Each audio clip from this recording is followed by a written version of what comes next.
Hello guys, welcome back to our YouTube channel. In this video we are gonna see, what if Naruto got harem with Fem Jashin? Part 2. If you want more awesome fan fiction like this, don't forget to hit that subscribe button. So without wasting any time, let's get into the video. Silence, pure utter silence, was the only thing that could be heard in the office of the Sandaime Hokage, as the two elders present, Kakashi, Anko and Hiruzen Sarutobi himself, were stunned to complete silence, as if they were all in a near-death state of a short, while trying to process what they just heard from the grey-haired loli before them known as Jashin. The goddess of destruction who claims Naruto is her master in any form of the word. For the past 30 minutes, Jashin explained what she told Naruto about her clan from where they originated, her father sending her to this planet to plant the seed of the holy tree that bears the fruit that has chakra. Her mother Kagaya eating the fruit to stop the wars that tore the world apart, then her mother giving birth to her two brothers, with one of them being the mythical sage of the six paths, with Kagaya hiding her existence from her brothers for reasons Jashin herself didn't know of. She even told them about Kagaya being infected by the holy tree's corruption, then placing Her Jashin inside a glass container, burying and hiding her and the temple that now belongs to Naruto before she was consumed by the holy tree's corruption and transformed into the progenitor of the Biju known as the Ten Tails. After a full 2 minutes of silence, Anko was the first one to speak as she said. "So what does this have to do with Naruto?" Jashin turned to the purple-haired Takebetsu Jounin and answered simple. "When my father died, he wished for his power to live on and be obtained before any one of my cousins, sisters or uncles could get it all for themselves and use it for their own selfish reasons. In order for that to happen, he and my mother decided that if the both of them were to either be sealed away, defeated or lost in the vast cosmos, someone would find me in a deep sleep and awaken me, as that very person who awakens me from my sleep will be the person to tame me, take care of me, and I would gift that person who would become my master or mistress with the power of my father, as my mother would watch over and protect the said person from anyone who tries to harm him or her before he or she would finally know how to use the power of my father to its best. My mother is still very much alive, as is Shirai out there, watching over Naruto-sama as we speak." Jashin pointed to the moon, causing everyone to first look at the moon, then back at her with Kakashi saying, "And how did she get inside the moon?" It was Naruto this time who answered well. During the fight Kagaya-sama had with Hamura and the Rakuto Sennin, the two brothers knew that the only way for them to defeat their mother was to have her sealed inside one of them, or rather Hagoromo in this case. When the battle was won, the Rakuto Sennin became the first Jinchuriki as he had Kagaya-sama's chakra sealed inside of him. With the power he gained from that, he created a technique called Ninshu, which allowed the user of the said technique to share and connect with everyone around him, allowing everyone to have a mutual understanding for each other and have the said chakra of the person using the technique. After about 80 years of living with Kagaya-sama sealed inside of him, he was finally at his deathbed and decided to create what we now call the moon through the use of a Rinnegan technique called the Chibaku Tensei. With this, he unsealed Kagaya-sama from the seal, then separated her chakra into 9 separated pieces we now call the 9 Biju, then sealed Kagaya Otsutsuki into the very moon he created, said Hamura, getting a nod from Naruto and Jashin. Anko made a dry chuckle and said, "Hold on a minute here. Do you really expect us all to believe that you are God, and so is Naruto, from you giving him the power of your father, who could possibly be the kami of all deities in the cosmos? Really?" Jashin looked into Anko's pupilless round brown eyes with Ursula, still having the small but visible blood vessels surrounding her pupilless red iris, then sighed tiredly, while her shoulders slumped down as she asked, "What will take for you to believe every word I just said, Anko-sama?" Why are you calling me Sama?" was what Anko asked with a look of confusion on her face, to which Jashin smiled warmly with eye smiles as she responded, "Because you are Naruto-sama's surrogate mother and personal love interest. Therefore, the people Naruto-sama acknowledges as his precious people are my superiors." Anko was completely baffled at the answer she received, but more at Naruto having a crush on her, and looked at the blonde who smiled at her, but sneaked a hand into Jashin's dress to pinch her on the left butt cheek for spilling out such sensitive information, and said to her, "Like I said, I'm not a person of secrets, Anko-san. I was planning on telling you about it, but I just didn't feel ready about telling you, and I didn't want you to see me as the guys who keep trying to dive into your pants all the time." Naruto, said Anko as she looked at Naruto with a softened expression, but looked back at Jashin and said, "Well, if you are who say you are, then make Kaharu-san 40 years younger." Smirks. At this, everyone in the ROOM including Naruto was once again stunned to complete silence at Anko's dare as Kaharu gasped in sheer surprise and looked at the torture specialist as if she had grown extra weight on her chest, meaning a third boob and a third leg. Anko looked back at everyone and said, "What? I can't really think of anything else right now, since she claims to be the god who feasts on the souls of the people her worshippers kill." And besides, it would be nice to have a village elder I can hang with every once in a while and do fun stuff with since Nai-chan is always training her team and trying to master other genjutsu techniques. And besides, I hear you like dango with strawberry sauce, Kaharu-sa and Tingran. I will not admit such an old feeble rumor, Mitarashi. Said a stuttering and blushing Kaharu. Jashin did a thinking pose with the index finger of her right hand tapping her chin, then shrugged her shoulders as she said okay, fine then. Normally I would charge a god-awful price for such a request, but since it's a dare to prove I am a deity, I can do it. Would you like to be 40 years younger, Kaharu-chan? Kaharu froze at the question and the attention being on her, but couldn't help but flash back to her years of being young and full of life and being able to go on missions and enjoy the thrill of protecting Konohagakure from its many enemies while fighting for her life and others instead of just sitting around all day and talking about what is in the best interest of the village and telling her fellow teammate Hiruzen Sarutobi what to do all the time since that is what came with the occupation of being a village advisor.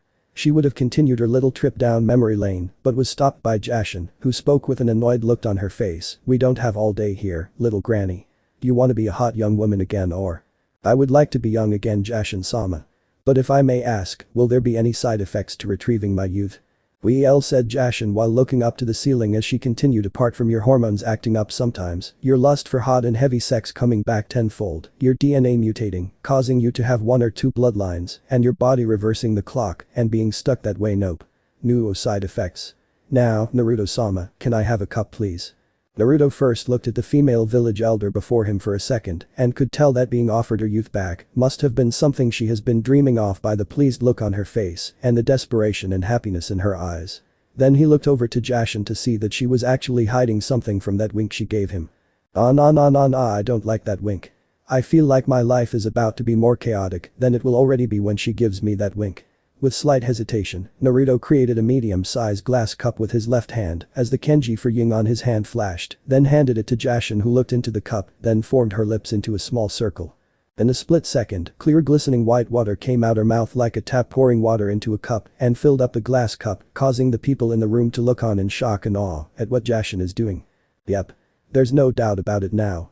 Everything she said is true. But let's see if that water really is gonna work first before I can jump into conclusions, was what Anko thought of before she looked over to Naruto and thought to herself, I need to talk to him when all of this done. I really do. When the cup was filled, Jashin walked up to Kaharu and handed her the cup, then said, "Drink up. And don't spill a drop of it. Once you do that, the carpet will be infected and anyone who steps on this floor will be a 21-year-old adult or 2-year-old baby, depending on who it is, at the cost of your mistake." Kaharu looked at the cup for a brief 6 seconds, then looking at Hamura who gave her reassuring smile with Hiruzen sitting at the edge of his seat with his Kage hat off his head, showing his look of anticipation. "So I somehow feel an inch of hope growing inside me about this. I hope this will really work for me." She opened her mouth and slowly drank the contents of the cup while moaning at the sudden burst of extreme taste hitting her tongue as the water tasted like drinking the oldest wine during a hot summer day with ice cubes, giving the wine a fresh and enriching flavor. While she was drinking the water, her entire being was enveloped by a white light, blinding everyone in the room besides Kakashi who closed his normal eye and opened his Sharingan eye to see what was happening to the village elder, along with Naruto and Jashin, who looked on at the spectacle that was taking place before them. Once Kaharu drank up all the water and swallowed, the white light vanished from her form after a brief 2 seconds, revealing her body to have now undergo a complete change. Instead of the long grey kimono held by Obi with a jacket and sash over it, Kaharu was now wearing no shoes, exposing her clean feet for all to see. And I do not have a foot fetish, if some of you are thinking that.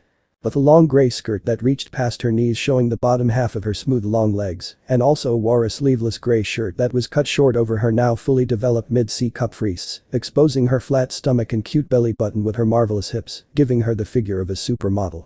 Her skin no longer had wrinkles or any proof of old age, with her face being heart-shaped, losing all the sagging of her cheeks, with her lips being smaller and more refined than before, with her eyes being a metallic dark black as her hair turned from its old grey color to a beautiful dark raven black being pulled back in a twin bun, locked by a traditional Japanese hairpin with 2 red pearls dangling on the side, and she has fringes of her hair covering her forehead and diamond studs for earrings on both the ears. And if you guys have watched the anime and saw how she looks like when she was young, you will have to agree with me that this is a good idea. If you haven't, check out her Naruto Iki and you'll see why. After all, this is fanfiction, right? I can do what I want with the characters, right? Right. These were the following reactions to Kaharu being 40 years younger, looking absolutely stunning. Kakashi. eye widening while thinking of telling a certain novelist that the star of Icha World War Naughty is back. Enko.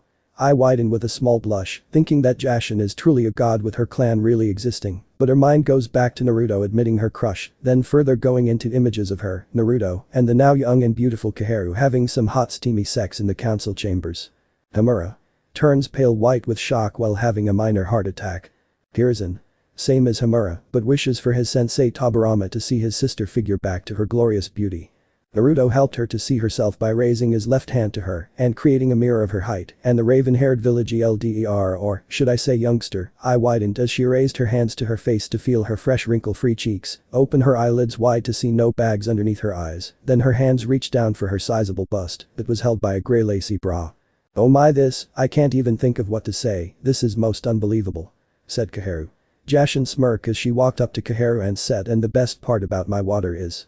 Jashin grabbed Koharu's left hand and bit off a piece of skin hard, causing the now young Koharu to blood furiously at the open wound. Hamura was shocked at this, but was even more shocked at seeing his former teammate, not even flinching in pain at having the skin bitten of her hand, then looked to see the wound closing itself up in a quick matter of seconds. "You have a healing factor I and you feel no pain, since your pain nerve receptors are completely dead. This ability was actually a gift given to me by my youngest niece, the goddess of youth and age on my 10th million birthday. Mind you, it is a little too disgusting, and the taste feels horrible to me, it made me a lot of pocket money back in the days of my Kasama ruling the world with an iron fist before she had Hamura and Hagoromo." Before Koharu could even thank Jashin, the grey-haired loli gave her a serious expression while saying about the cost. "I lied. From this very moment you will be living with Naruto-sama at the temple, and you are now one of his official servants whether you like it or not. For drinking my water, that is the cost." Amaru and Hiruzen were about to argue with the goddess of blood and destruction, saying that she should rather give their former teammate her age back instead of tricking her into slavery, while slowly focusing their killer intent on the said grey-haired loli. But they soon kept quiet and flinched at the heavy glare Koharu gave them, while a single teardrop came down her right eye. Koharu closed her eyes for a moment, then opened them again as she gave a bow to Jashin, while holding the wrist of her left hand with her right hand, giving a stoic but stern expression as she said. I accept the terms for regaining my youth, Jashin-sama. From this day on, I, Koharu Uchiha, will be a loyal servant and personal guard to Uzumaki Naruto-sama, as I will step down from my possession as one of the advisors of Konohagakure no Sado and retake my position as an elite jounin of Konohagakure no Sado in order to be of great use for his safety, as well as mine and everyone else he considers dear to him. I will soon get the papers in order to make it official and hand them over to young Master Naruto once I have signed them. In the back, Naruto face-palmed himself and hit his head on the wall multiple times while saying, "I should have seen this coming, I should have seen this coming." "Oh, are you sure you want to agree to this?" said Hamura with a worried expression planted on his face. Koharu gave her former teammate and fellow advisor a stern gaze as she replied, I have never been sure of anything in my life before, Hamura. Well, this is unplanned for, I will not turn away from such a gift given to me. And we both know that I myself had long promised to be a part of young Master Naruto's life before they passed on. I was completely hungover with anger and self-loathing that I forgot to realize the promise I was supposed to keep when Naruto-sama's parents passed on. That and my growing hatred for the Uchiha clan and the QB blinded me from my duty as an advisor to decide what's best for young Master Naruto, instead of mindlessly supporting Danzo and the civilian council at every decision they presented a problem with. Hamura, Hiruzen, I ask of the both of you to please let me take up this decision, as this should be my eternal punishment for being so blinded by grief, hatred and self-loathing over the years of losing Tobirama-sensei, along with young Master Naruto's parents, but mostly his father. By the time she was done talking, her stern expression softened a little as tears were now flowing down her soft and wrinkle-free cheeks, and both Hamura and Hiruzen were not faring any better as they too began to weep at Koharu's confession. Anko was also shedding tears of her own at remembering her late sensei still pregnant with Naruto, then looked over to the blonde who was sporting a look of confusion, but also a softened one with a small smile, and walked up to him as she hugged him from behind, causing the blonde Uzumaki to look up and say, Anko-sana, are you crying? No sobs, I just have something in my eyes, that's all. Okay, then why is she hugging me in the first place? Kakashi, who was now watching the whole spectacle, shook his head while smiling under his mask as he thought to himself, note to self, Matt, didn't I already make that note? Sigh, I hope you're watching Rin, Minato-sensei, Kushina-sama Obito. After a full minute of tears being openly shed, Koharu, Hamura and Hiruzen had all wiped away the tears with Hiruzen now putting his hat back on and said, Sigh, what has been said here by Naruto-kun and Jashin-sama will as of now be a SSS rank secret. This information will never leave this room, nor will anyone ever speak of this even at the mercy of our lives being taken. As for Naruto-kun's abilities, I will hold a meeting addressing Naruto-kun's heritage and true inheritance, further discussing that these abilities are bloodline limits that were passed down to him by his elder Uzumaki ancestors, as Kushina was carrying them within her genes, but could only activate the Uzumaki chakra chain's Kekkei Genkai. As for the Juin-jutsu blocking seal, I have not spoken to the council about it, so I will say that Jiraiya was the one who placed it there as he discovered how to use such a seal inside the scroll of forbidden jutsu, which I had allowed him to read through. Koharu, your sudden change will also need to be addressed as Danzo will see that it is indeed you.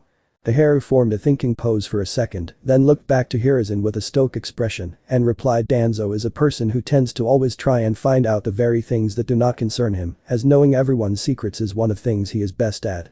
Even if I was to say this is a gain jutsu I decided to apply on myself, he would see right through it, and now that this truly is me. My suggestion is that young Master Naruto creates a carbon clone body of my old self, and you will have it admitted to the hospital, saying that I am suffering from a critical heart disease I got due to my age, and being poisoned by him by one of Orochimaru's assassins. By the end of the final stage of the chunin exams, that body will be pronounced dead as I will die of kidney failure and the heart disease that I have suffered from 4 months ago. Yes, but still, the medical ninja of the hospital could do an beepasis to see if the body isn't just some sort of empty vessel or transformed clone, and that would mean that either you have been kidnapped or you faked your own death to try and defect from Konoha without anyone knowing. I'm not sure this idea will work unless you can copy down Ko's life force and chakra into the body, said Hamura.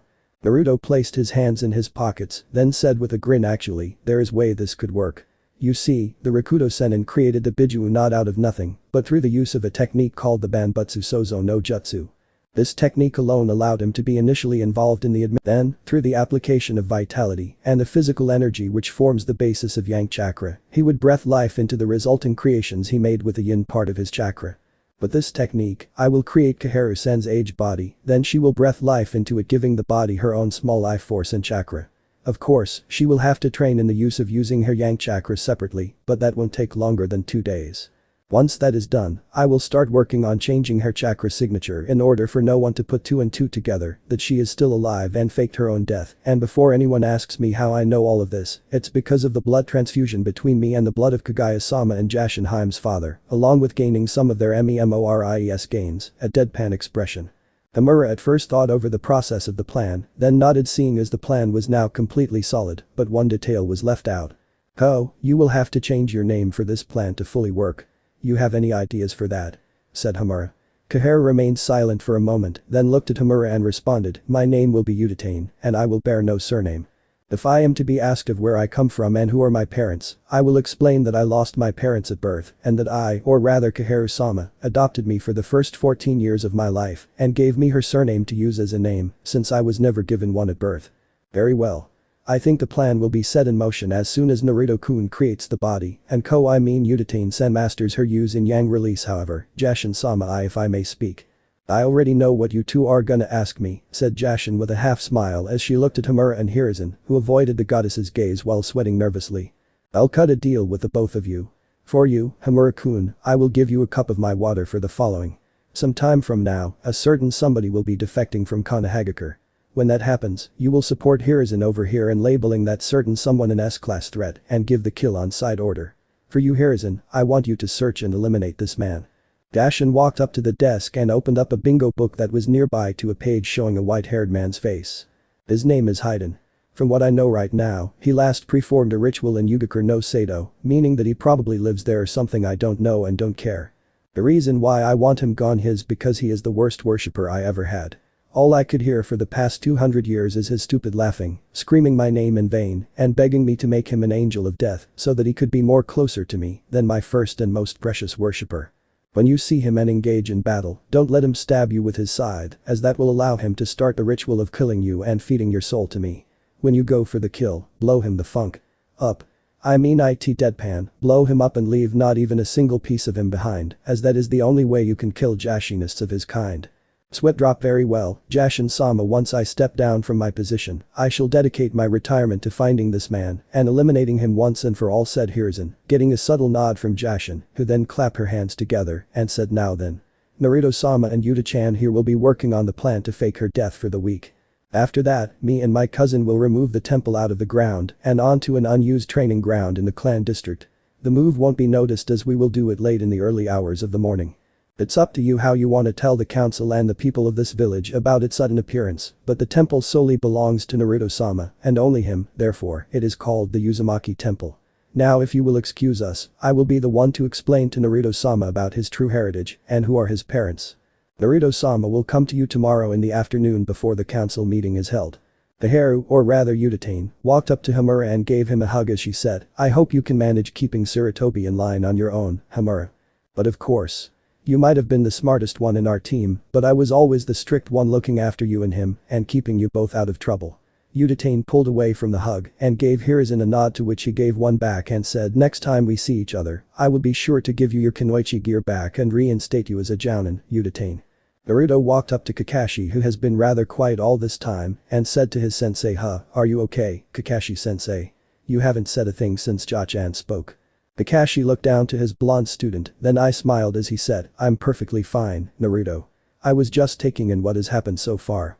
It's not every day you hear that every single deity in existence comes from a clan, and one of your students just so happens to have one of them as his servant. Well, that deity's parents will now be constantly watching over him, showering him with protection beyond the universe, or more so the protection you were robbed of as a child. Frowns, but I smiles. Not to forget that you have the former village Hokage advisor and former team member of Team Tobirama as your personal servant and possible GIRLFRIEND chuckles. Naruto eye-rolled at Kakashi's statement but failed to notice Uchiha giving a small smile at the thought of being more than just a servant to Naruto. Then she had flashbacks of her lonely nights of living alone. Yearning for the relationship of having to love someone and be there for him as a spouse or precious person and share each other's feelings while doing all the other stuff Hiruzen would tell her during the time him and her late friend Bawako were sexually active. At first, Uchiha was against the thought, seeing as Naruto was extremely younger than her, but that thought was immediately pushed out of her mind when she realized that Naruto was in a relationship with someone far older than her, being Jashin, meaning that age was probably not gonna be a problem for her if she so chooses to become her young master's lover in the near future. Just as Naruto was about to walk over to Jashin then leave with her and Uchiha for the temple, he felt a hand on his shoulder and looked to see Anko looking at him with a softened expression and a small smile as she said to him. "And I come with you?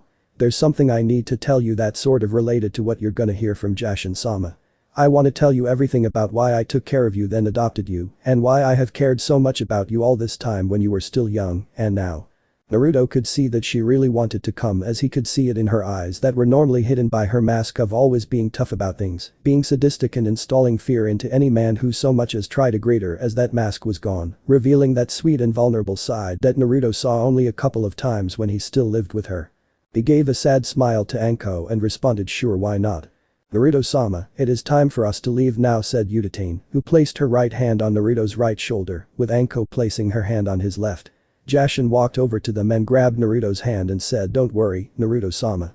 I'll send us home since teleporting this many people from such a long distance would cause a strain on you.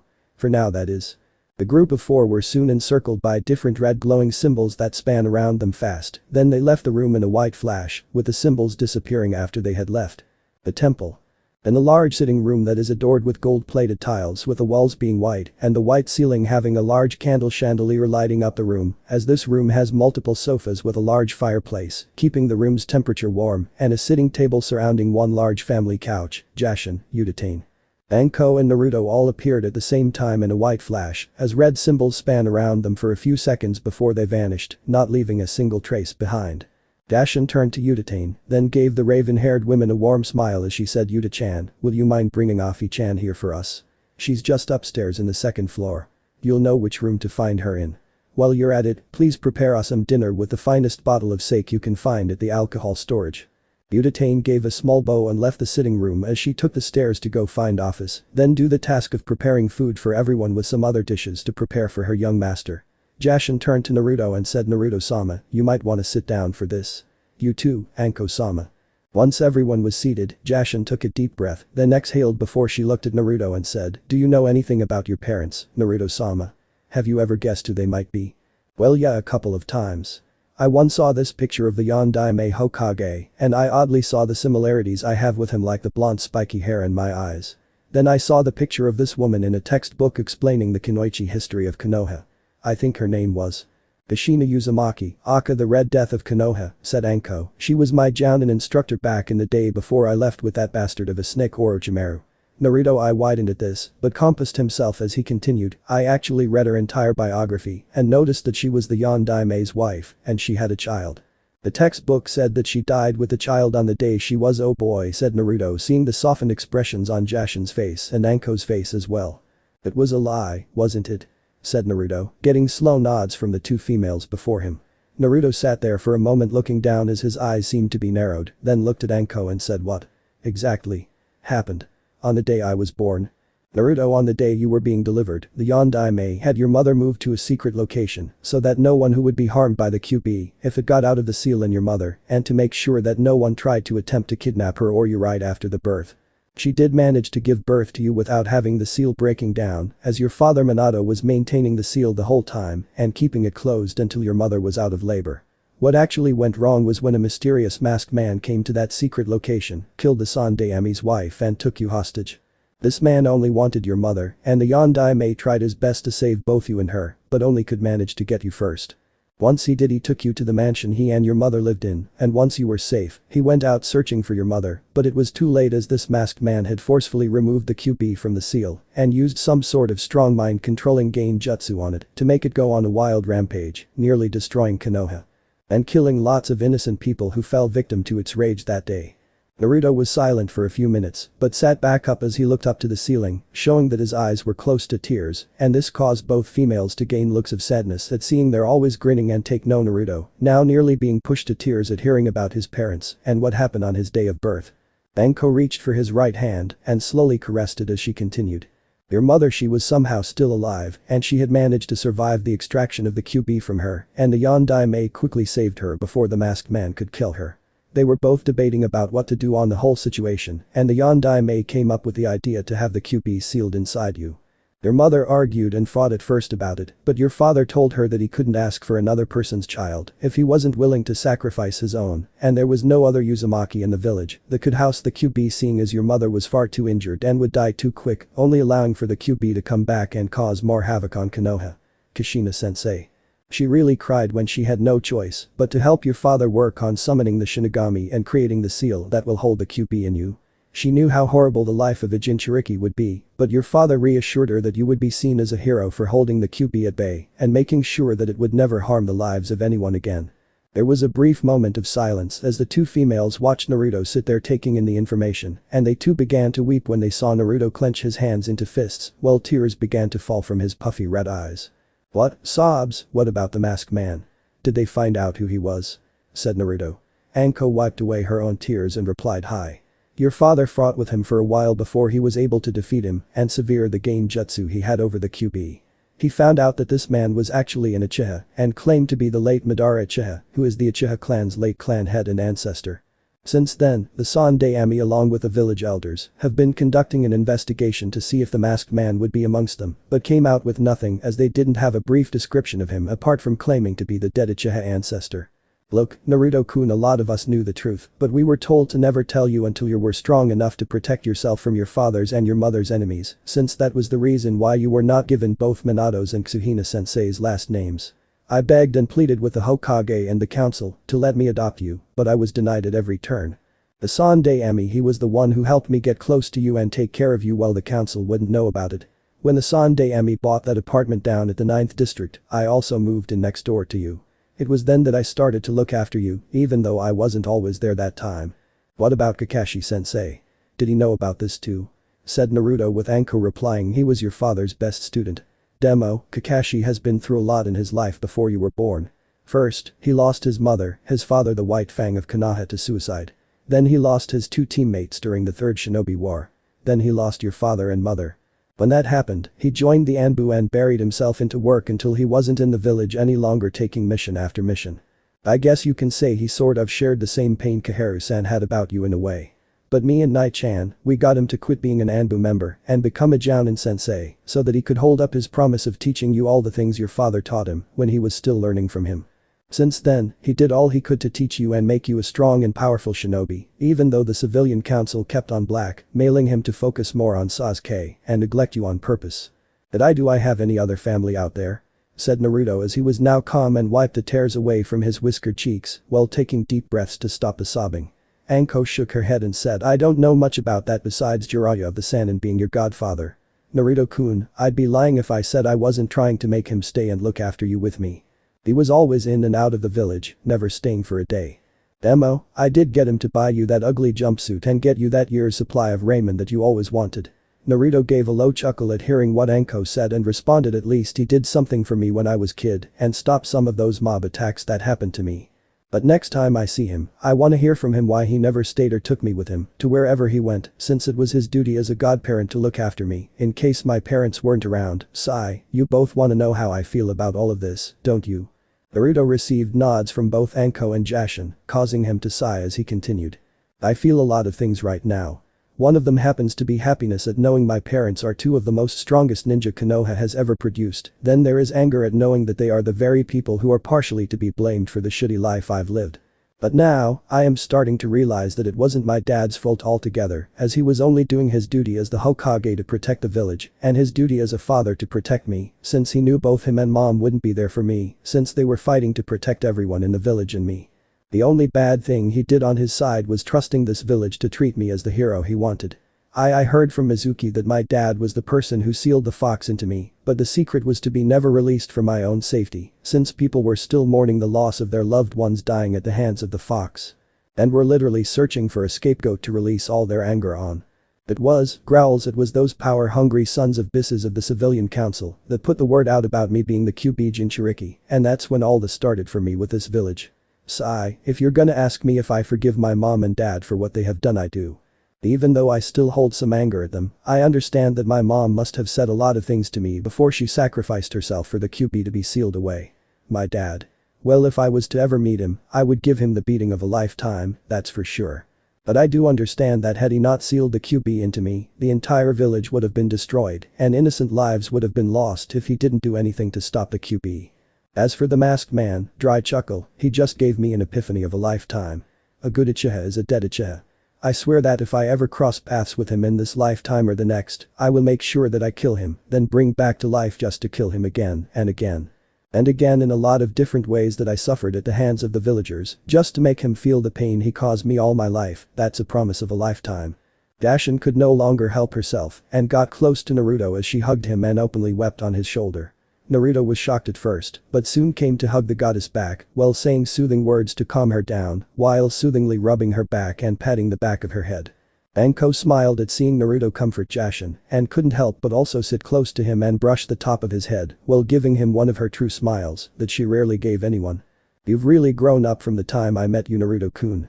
You remind me so much of your mother's kindness towards everyone and how she was able to see things from a different perspective instead of jumping to conclusions like she did when she was younger. You were sort of brash and loud-mouthed like she was when she was a child, and she also had the same dream as you when she was a genin. She wanted to become Hokage, said Naruto, getting a nod from a smiling Anko. After 2 minutes of Jashin's crying, the gray-haired Otsutsuki finally calmed down and looked up to Naruto as he asked her, so what were you going to tell me about my heritage, Ja-chan? You said something about my true heritage that I should know before Hokage-sama would mention it to the council. Well, now that you know who your parents are, I need to tell you that your mother, Kushina, was actually a part of a clan called the Uzumaki clan, and so are you, Naruto-sama. At this, Naruto was eye-widened into shock, but compassed his shock as he responded to Jashin with a question. Wait a minute. Now that I remember, I overheard some people back in the Wave Country talking about a place called Uzushiogakure. Was that? Yes. Uzushiogakure was actually a village of the Wave Country, and it belonged to the Uzumaki clan, and had it not been for the attack it suffered, it would have been the 6th great village of the elemental nations today. You see, the Uzumaki clan was one of the clans that helped the Senju and Uchiha clan build Konohagakure no Sado after the clan wars, and when that was done, they became an independent clan that worked to become one of the best and strongest clans that would even have their own village and maybe their own country. The Uzumaki clan was known for its godly prowess in Fuinjutsu, along with their chakra chains and longevity, as some of them, like the late Mito Uzumaki, would live for at least a good 100 years before dying of natural causes. After the First Shinobi War, the Uzumaki clan was close to becoming the 6th major village in the elemental nations, and this didn't sit well with the Kages of Kumo, Iwa and Kiri during that time. Because of that, the Uzumaki clan was seen as a threat, and those three major villages came together to form a surprise attack on the Uzumaki clan that destroyed Uzushio and killed almost every member of the clan. The leader of the clan had sent the message to Konoha and Suna for their immediate aid in fighting off the Kumokiri Iwa forces. Demo, that's where the real truth comes in. The messages were sent through the use of summons, as the leader of the clan had the dog summoning contract and the jackal summoning contract. When the summon that was sent to Konoha arrived, it was killed by a certain someone who also had a spy in Suna to take care of the summon that was supposed to give the message to the Kazakage. This person apparently was also in the discussions made between Kumo, Kiri and Iwa and aided them in finding which weak spots to hit the clan, giving them the upper advantage once they had arrived at Uzushiogakure.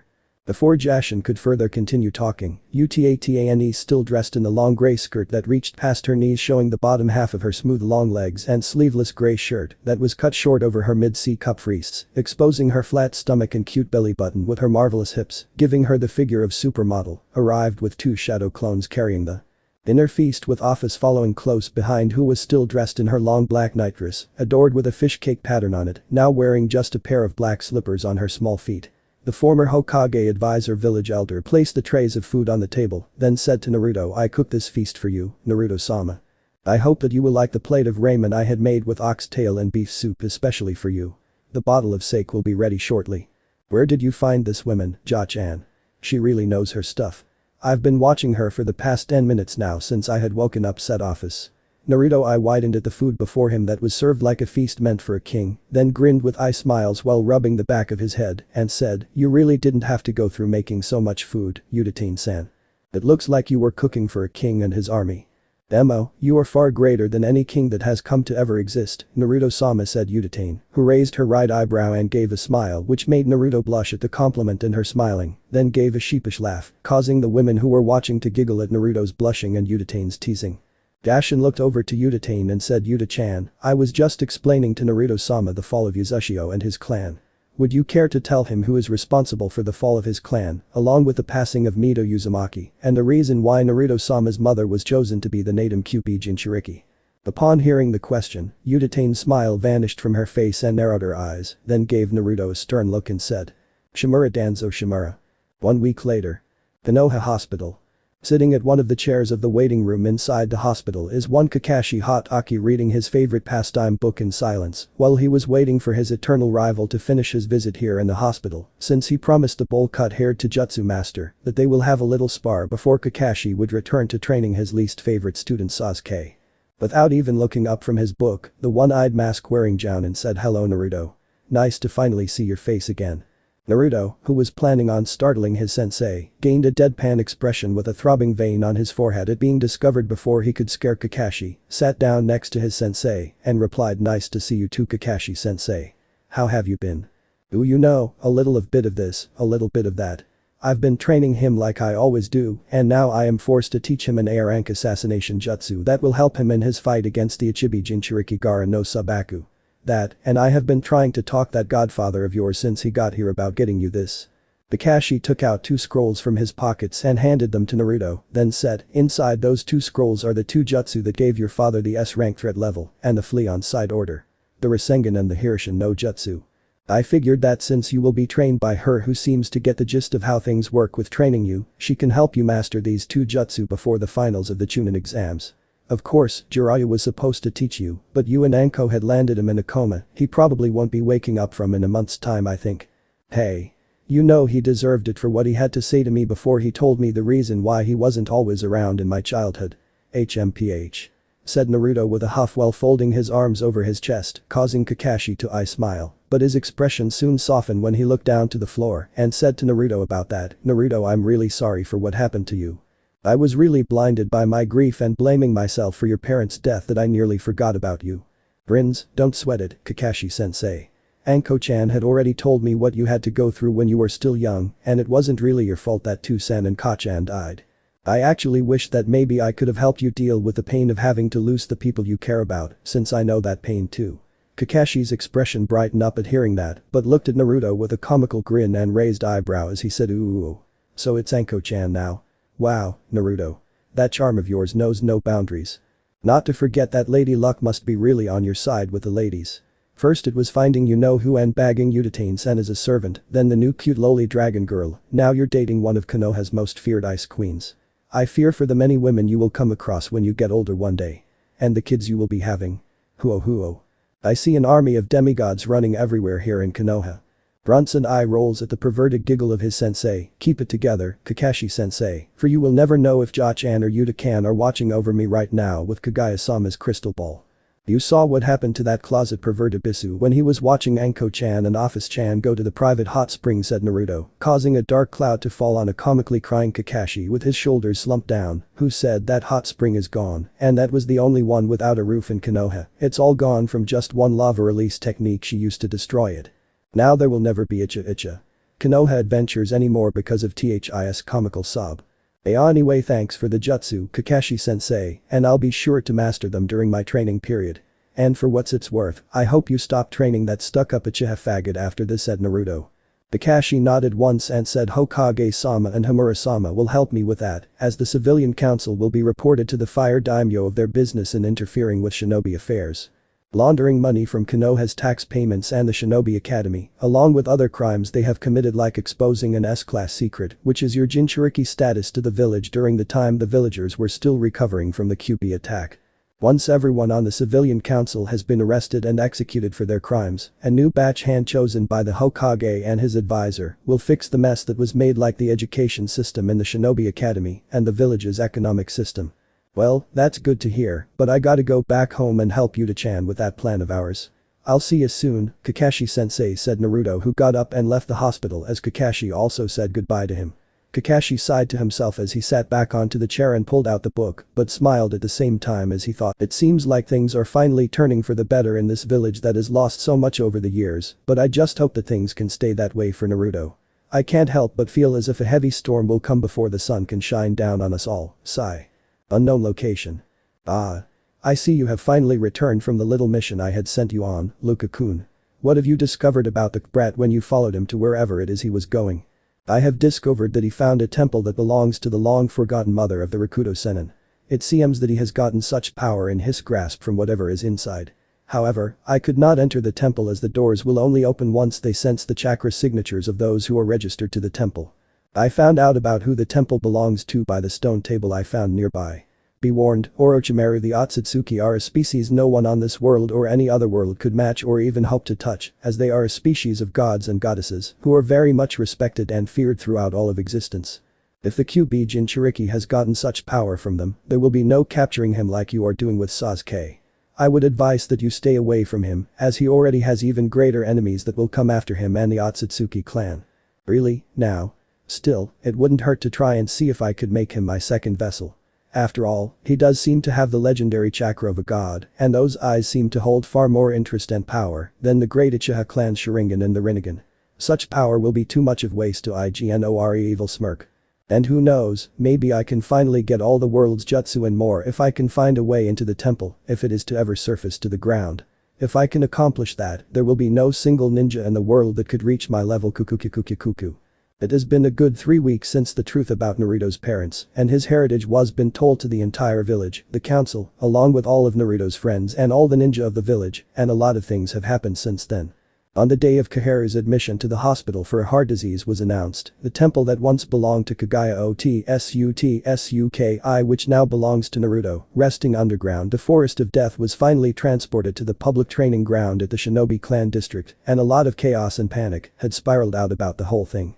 Luckily, a council meeting was held about the entire thing as the Sandaime, a fully recovered Jiraiya and Naruto, were able to give a reason as to where the temple had came from and why it was placed on the public training ground of the clan district.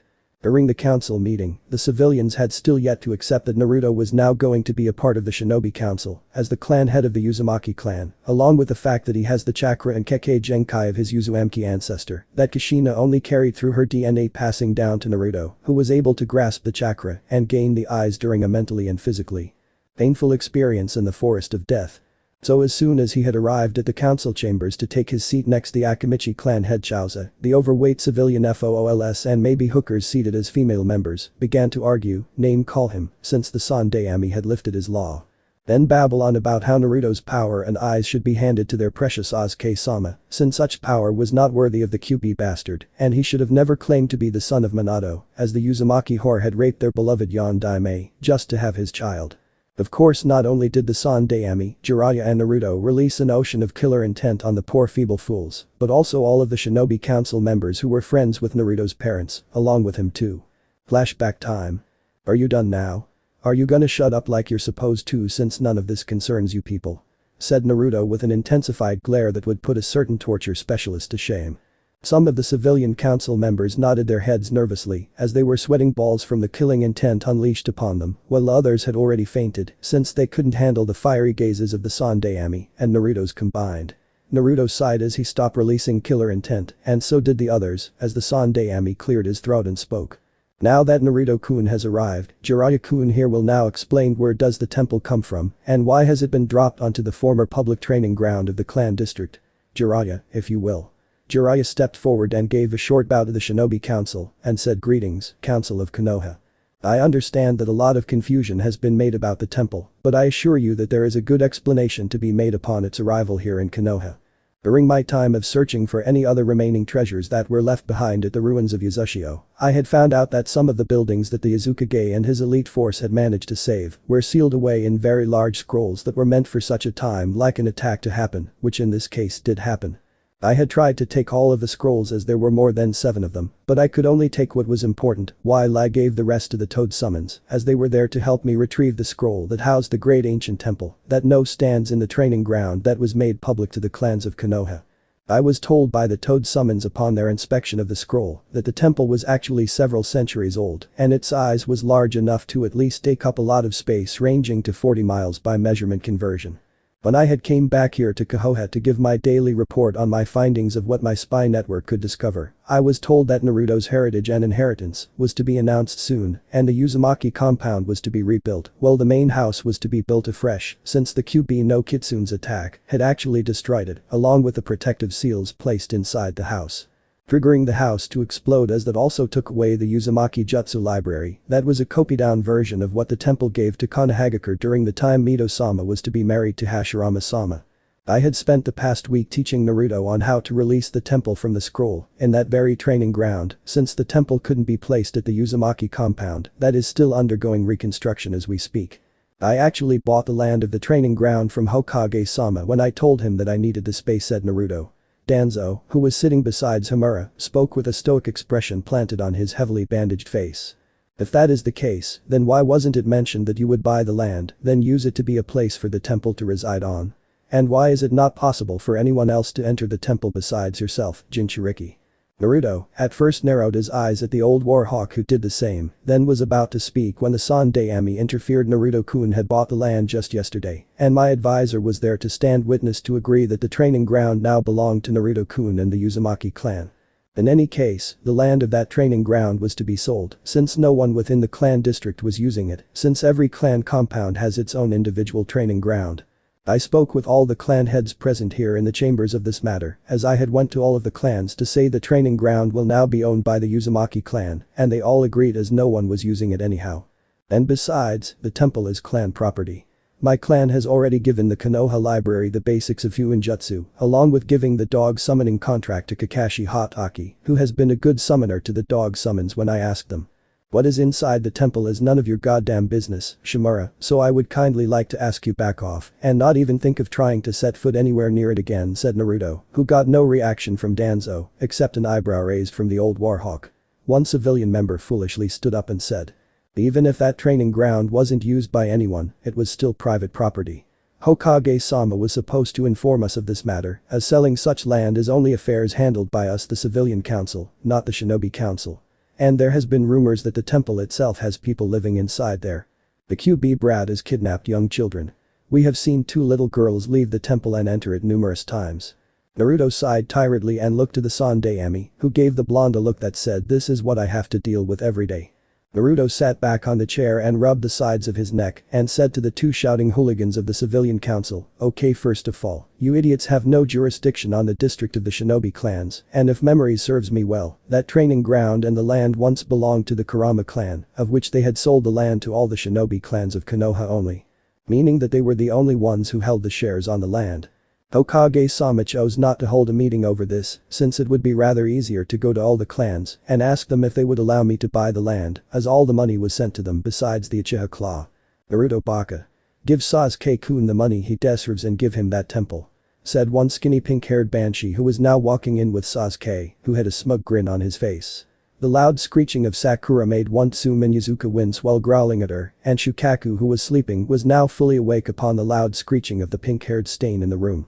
Sasuke tried to walk up to Naruto but was stopped by two Anbu, as one wore the mask for Wolf and the other for Nico, with the former saying to Sasuke in a monotone voice, "You will not take a step forward."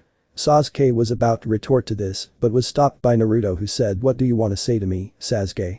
If it's about the money then sorry, those idiots behind you already took it since you signed the papers saying that they will be funded for their constant backing the Uchiha clan and all the council meetings and decisions taken once you become a chunin. Don't believe me? Then why is there a new shopping mall down at the business district of the village?" Sasuke froze at this, then turned his attention to the civilian council, who were shaking in fear of their great Sasuke-sama being angry with them, but one green-haired skinny woman who looked like a piles of bones in hooker clothing, said Sasuke-sama. "We built that mall in order for you to grow more money than that QB brat and buy more land so that the Uchiha clan could expand properly. It would have been wasted if we did not help you invest on something quickly before the money would have gone to buying more supplies for the village. We swear. You own 60% of the income of the mall while we take 40% and you can have anything for free there." Sasuke-hn. Well, saying I don't care about investments. Nor do I care what happens to that money. It was mine and I was going to buy that temple that is so rightfully mine, not this cannon fodder. The duck-butt-haired last Uchiha turned again to look directly at Naruto, then said, "I know you have women in that temple and I know you are living there right now. Move out of it and take whatever trash you have that is yours inside and leave the women as they will be my slaves and keep the temple clean in my presence of me being there.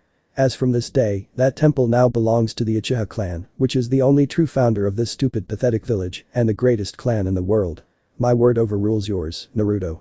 Now hand over the deed to that temple and leave this room while you still can with that pathetic little empty pride of yours, you son of a wasteful and disgusting whore." There was a brief moment of silence when Naruto looked into Sasuke's eyes with a look of indifference, then not even a minute later, the blonde Uzumaki burst into laughter as he kept hitting the table with his right hand continuously, then standing up to laugh louder in Sasuke's face before he calmed down and said to Sasuke. "Hahaha. That's really the funniest thing I've ever heard in my entire life. I mean sure I've heard better like Tsum-san over here getting drunk and chasing her own tail or Chaoza-san attempting to make a cooked turkey his second wife, but this definitely takes the cake out of all the things I've heard so far. Your clan. The Uchiha clan. The best clan. Dude, let me tell you the difference between your clan and mine. First, how about I break down the history of your clan, since I already know you're too stupid to even learn it all as you are so prideful. You purposely believe the Uchiha clan is a gift from God and they have no faults. Your clan are nothing but thieves, well not all of them, but yeah, they are thieves. They barely survived the clan wars on their own and they needed the help of the Senju clan and Uzumaki clan to survive since they were also the ones who helped build this village. Mind you, the Shodaime Hokage built every single house, building and forest on his own, but yeah, that's what happened. Your clan only became angered by having to not become the clan to take the Hokage mantle first during that time, but they were also pissed off at your ancestor Madara Uchiha, the strongest clan head of the Uchiha clan, who they turned on and banished him from the clan because he allured the Senju clan to take the Hokage position before they could. Your great ancestor, who is rumored to have the greatest Sharingan eyes, was defeated by the Shodaime Hokage himself, and after that happened, the very same QB no Kitsune he summoned to help him in the fight was quickly taken down and sealed away by my great-grand-aunt Mito Uzumaki. Moving right along to the real facts. Your clan only became more bitter when they were pushed out the clan district and into their private district as they were giving the position as police officers and prison guards. Shit got so unfair for you fools that you started thinking that maybe planning a coup against Hokage-sama would help you all to fully restore the glory that was taken away from your clan, but that got you nowhere as wait for it, you were all killed by your own trusted prodigy of an Anbu Izumi Uchiha. It took one single person to kill you all in just one night. By now, the Uchiha's face was beginning to be tomato red in infuriating anger and attempted to jump Naruto only to be stopped by the two Anbu standing in front of him who held him back easily. Oh yeah. Get angry, cause that's all you're gonna do. And after that you're gonna be breeding again for another 5 hours tops before your mind forgets all what I have said here, but let's move on to my clan. The clan wars. Don't get me started on how many clans my clan took down, and you can ask Inoichi-san over here who has known what exactly happened since I invited him to see my temple's library. You want to talk about starting a village? Okay, let's go there. The Uzumaki clan helped the Senju clan create the very same barrier that protects this village today, along with the seals that were placed around the Hokage tower to protect it from any attack that might occur like an invasion or a hostile takeover. And that's not it.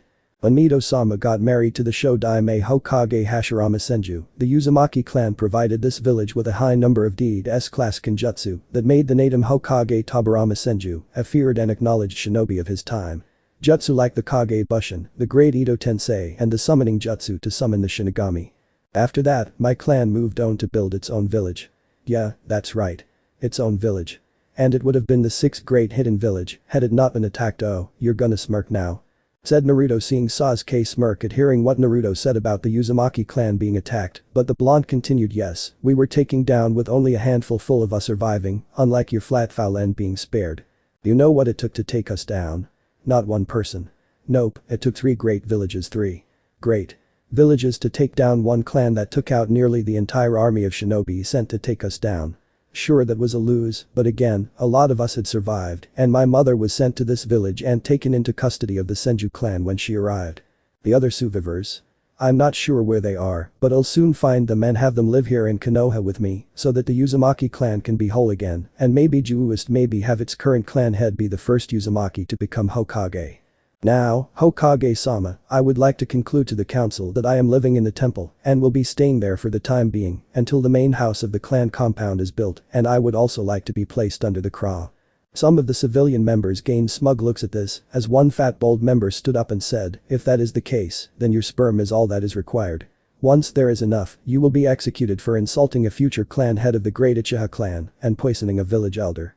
Jiraiya, who was now standing beside Hiruzen, again raised his right eyebrow and said, excuse me. Are you accusing my godson of being responsible for the heart disease Kaharu-sama is suffering right now? Unfortunately, the civilians once again grew very small backbones and starting shouting on about Naruto being the culprit, as it is only the demonic work of the QB to infect such a great lady of the village and try to kill her, since she is the one who helped take the QB down when it was still a little bastard.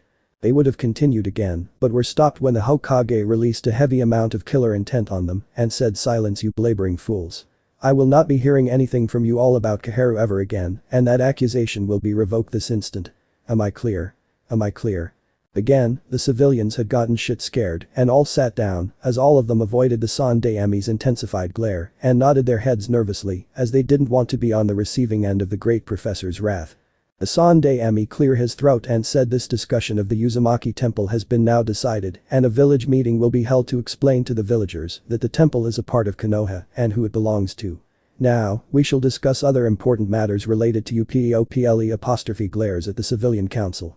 Some recent evidence has been found about the civilian council doing some very dirty deeds behind my back and that of the shinobi council, and the fire daimyo will be here when the day of the final chunin exams commences. Do not make it any worse for yourselves by trying to run or leave this village, as you will be hunted down and killed on the spot. Hearing this, all the civilians' eye widened in shock, with some turning pale white in fear and were now really beginning to piss themselves as they could see the many glares they were receiving from the shinobi council, and one civilian looked over to Danzo, who glared back at them, causing to them to realize there was truly no way out of this. Back with Sasuke, the last Uchiha pulled himself off of the Tuanbu, but gave a Sharingan blazing glare to Naruto and said, mark my words, you insolent whelp. I will kill you for all that you have said to me, and I won't stop till there is nothing else left of you. I will take away every single thing you love and I will turn it into my own or destroy it if I choose to. I will do all of this in the name of the prestigious Uchiha clan, and I swear to finish off what those pathetic villages couldn't do. I will kill you, and my power will exceed yours one way or the other. Naruto, who wasn't all affected by Sasuke's threat, simply gave him a bored look while placing his left cheek on his left hand and replied, same goes to you, Sasuke. But last I check you don't have anything you care about. Oh wait, you only care about killing that sister of yours Izumi. Maybe I should make her my precious person and help her deal with the fact that letting you live was the greatest mistake she had ever done. Hell, maybe I'll help her realize that your life wasn't even worth sparring at all. Funk I should do. That grins. Sasuke fumed even more at this, but chose to leave the chambers, believing that there will be another day when he will put the clan less dope in his place, which is at his feet. Flashback end. After the council meeting, the Sandaime had told the villagers along with everyone else everything he had explained to the council about the temple, and it seemed that they took it better than a civilian council did. Back to the present, today is a sunny day as people filled up the Konoha Stadium with some of the stands having the villagers seated with others having Shinobi and Koonoichi with the clan heads seated. Then there was the VIP section where some of the daimyo of the elemental countries and rich merchants were seated with their trusted guards as they watched the spectacle before them begin. The stadium was filled with many people as cheers could be heard, and while some obvious civilians were there to cheer the last Uchiha who is yet to arrive, and others were there to cheer those who they have placed their bets on. In the Kage stands, here we find one Hiruzen Sarutobi dressed in his Kage robes with his Kage Hado and while having his battle attire underneath the robes, sitting next to him is the Yondaime Kizakage, who is the father to the 3 Suna contestants who will be fighting today. Standing behind Hiruzen is one tall Mei Lanbu who wore the ox mask, and the other Anbu was none other than Uchiha dressed in the standard Anbu clothing with a long katana blade that has a red leather handle with a hexagon guard sheathed on her back wearing the mask for Fox. Uchiha looked over to her right to see 3 guards standing behind the Yondaime Kizakage and couldn't help but feel a very strange feeling well up inside of her telling her that something about the 3 guards and the Kizakage was way too odd. I don't know why, but I just have this gut feeling that Ja-sama has given this tag kunai to me for a reason. This kunai, it has the same tag that is used to control the bodies of a person summoned through the Ito Tensei. I suppose to be worried that something bad is going to happen to Sarutobi. Or should I be prepared for something that will require my skills to protect him against whoever it is that is acting as the Yondaime underneath that skin? Somehow, I really wouldn't care what happens up here. So long as Naruto-sama is safe and the fallen are doing their duty to protect the temple and bring her back to Ja-sama, I am well at ease for whatever surprise will make its way today. I did not spend the last 2 weeks training under Jashin-sama for nothing. Today seems like a day for Konoha Kizikage Dono. Last year's chunin exams were more dominated by your Suna genin and those of Kurigakure, but it seems only your children have made it into the finals, while only Konoha and Odo are the only villages competing in these finals, said Hiruzen as he took out his pipe and began to smoke. The Kizikage gave a chuckle as he responded, really? Why do you speak so high of yourself, Hokage Dono?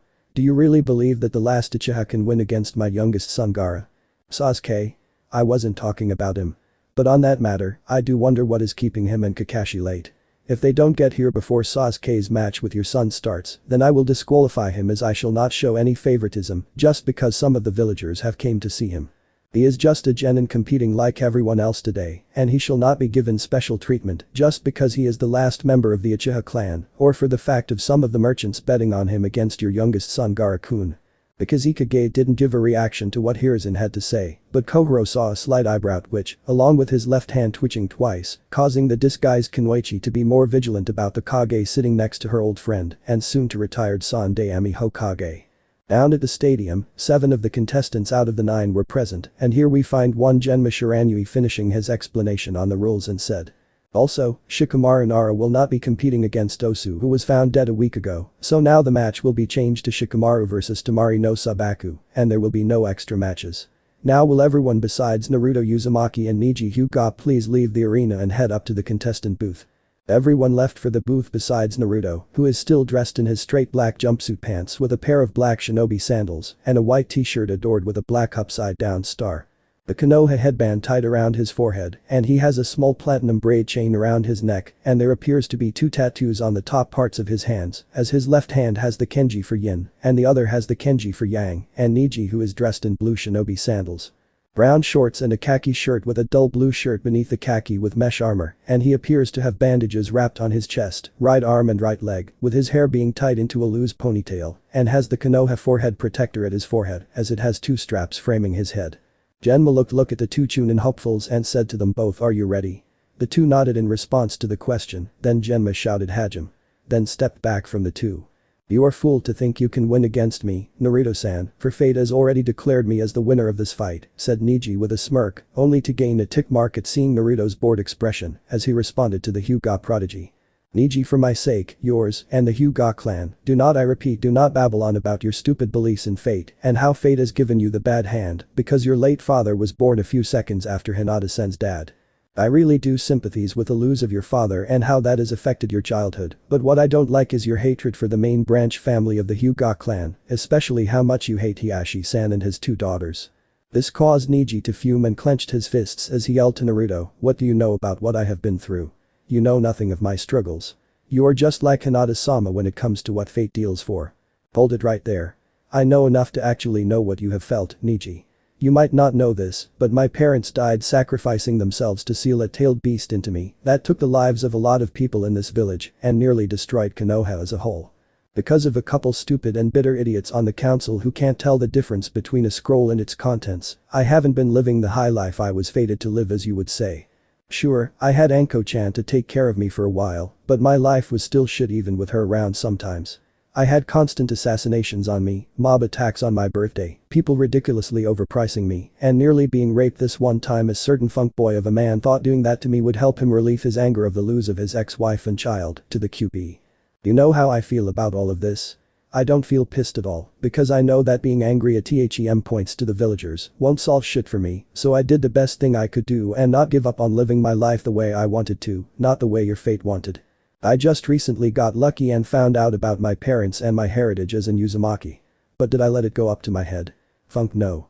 I'm still the same always jeering butic no shit idiot I was from the academy, because even though I have everything I ever wanted in life, I'm still chasing that dream of becoming Hokage, no matter what happens to me. And fate. I don't believe in that shit, cause why? I defied that shit 10 times over in my life. Now can you just shut up and fight me like you're supposed to, or I'll just end this match faster, then you can save fate. Neji was angered at what the blonde before him said about his belief and mocking it, and ran up to him in full speed, with his right hand beeped back, hoping to land one single hit on Naruto's forehead to end the match quick. The two Konoha genin engaged in a hand-to-gentle fist fight, and Naruto was bobbing and weaving at every attempt Neji made to try and hit his vital points, which only infuriated the Hyuga more. Having enough of this, Naruto caught Neji's hand, then pulled him just to hit him with a right elbow in the chest, causing the Hyuga prodigy to cough up blood and stumble back in pain of the hit to the sternum. Just as he was about to take a breath, he quickly dodged a right punch from Naruto, who came down fast as his punch landed on the ground, causing a lot of dust to rise, as most of the ground doing so created a crater at the impact of Naruto's mean right punch. Neji looked to see Naruto had left his position in a black flash, then looked around for him, only to be met with a backhand to the face, sending him flying back while scurrying across the field to a stop. Naruto dusted off his right shoulder, then said to a slowly raising Neji, "You gonna take me seriously now? Or should I just finish this up quickly cause I really wanna go for the special lunch I was promised back home at my temple?" Up in the stands of the shinobi, Asuma whistled as he said Naruto has definitely upped his game since the prelims. It looks like he mastered the Yondai Maze Hirishin no Jutsu in under a month. The kid really is a bag of surprises. Anko, who was seated far away from Asuma, chuckled as she said, "Trust me Asuma. What Naruto-kun is doing to this kid is just toying with him. Naruto-kun has mastered the Hirishin no Jutsu to the point where he doesn't even require his father's markers anymore, and his speed has naturally increased from a high Jounin level to high Kage level with the weight seals applied on him right now. Unlike the time he unlocked his true Uzumaki chakra, he didn't have that much chakra control, so he spent the entire month doing chakra control exercises and learning how to use his new eyes he now calls the Uzushigen." Kurenai folded her arms and looked over to her best friend and said, "Just how do you know all of this, Anko? I know you did move in with him and get engaged to him as his first wife, but how exactly do you know about his training?" Anko gave her trademark smirk and said to Kurenai, "I was there training with him, Nai-chan. The Uzumaki temple has this special training dimension that gives a person the ability to take a year's worth of training and turn it into a day. It's basically a dimension that runs on a different time scale than ours, as one day outside is 1 year inside. By the way, Nai-chan, I was wondering if you would be my bridesmaid of honor." Back with Naruto, the blonde was once again bobbing and weaving as he was dodging all of Neji's attacks, which were pretty slow to him in actuality, and with a sigh. He ducked under a right-hand hit from Neji, then did a leg sweep which Neji jumped over, only to be met with a right foot to the face, pushing him far back from Naruto, who raised his right arm to him, that caused Neji to be pulled back towards Naruto by some invisible force. Then he was met with a roundhouse kick that had him scurry to the ground and have his back hit the wall hard while yelling in pain of the impact. Naruto ran forward in Kage speeds that had most of the people up in the shinobi stand shocked, while two little girls watching the match were smiling at seeing their work pay off. While only one of them as the other remained stoic while shaking her head negatively at her cousin's pride and joy for training their master. "You know he can do better than this," said Office with a monotone voice, but Jashin giggled in delight as she replied with eye smiles. "I know, Afi-chan, but I still can't help but feel like I have accomplished something by seeing him beat the living daylights out of the person some of these ninjas would believe to win the match. Which reminds me, how much did they bet on the Hyuga? By adding up the bets, it's about 500,000 Ryo. Remember that we still need to pay the fallen for guarding the temple and the summoning when that happens," said Office, only to be met with an eye roll from Jashin, who responded, I already paid them Afi Baka. And besides, those two girls said they would do this for free for Naruto-sama. I'm already seeing an orgy with how many more of them are willing to throw themselves at him, all for his looks and power that obviously exceeds anything they have ever seen before, and for the fact that Naruto-sama has warmed his way into their empty and void hearts like he always does with a lot women he comes by.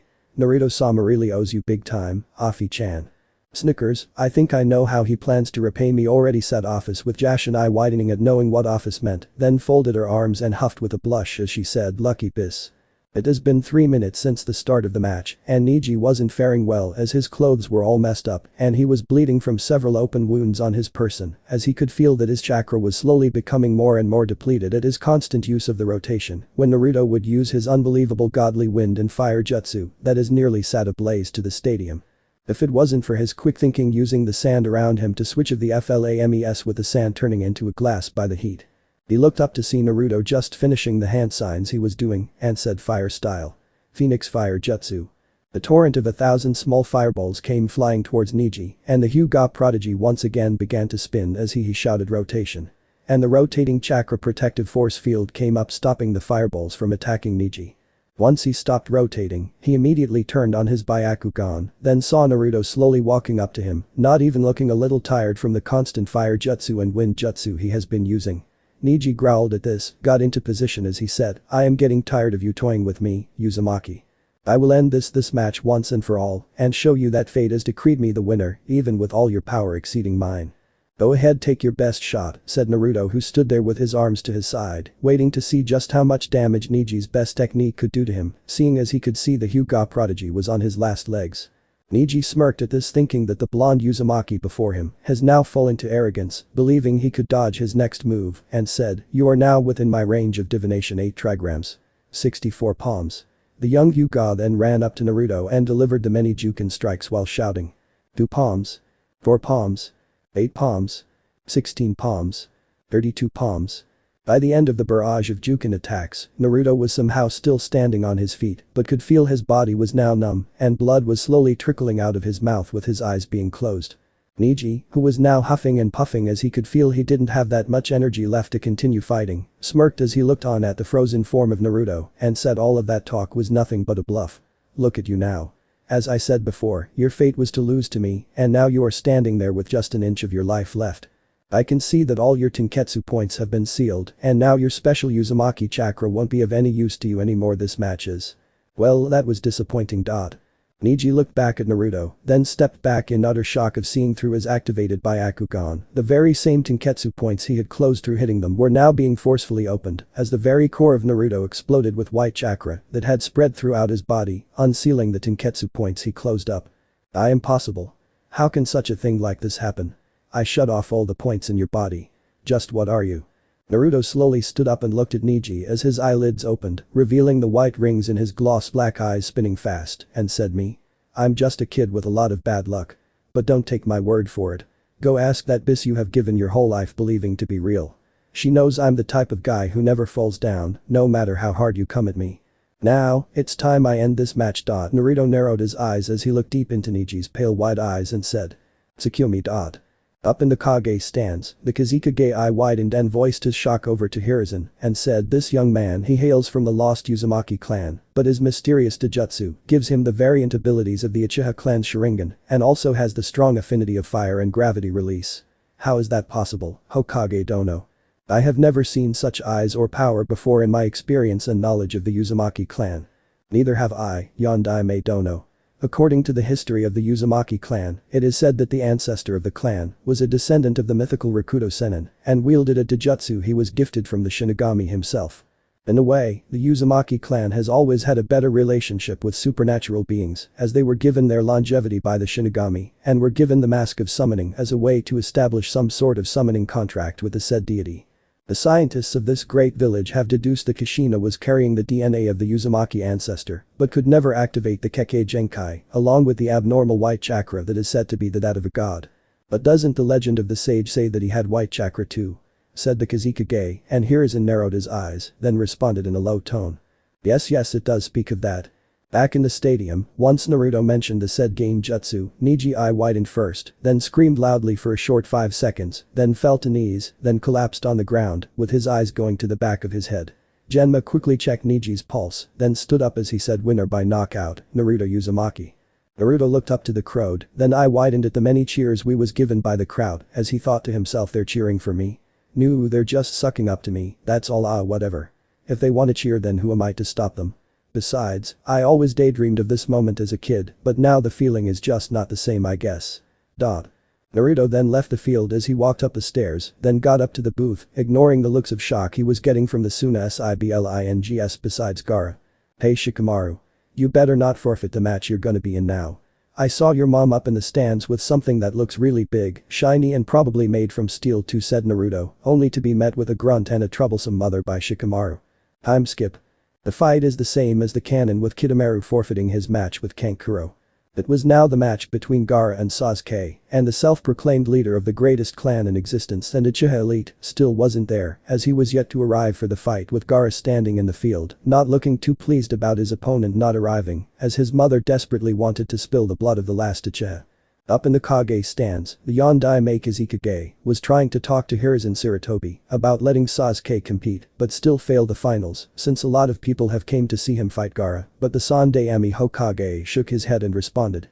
As I have said before, every contestant of the finals are genuine understanding the importance of this part of the exams as they know very well that they, along with their respective villages, will be judged for how they perform here in the final part of the chunin exams. Even if my village is hosting, allowing Sasuke to still compete now will be seen as a sign of favoritism shown to the Uchiha, and that will give us a bad reputation as a village.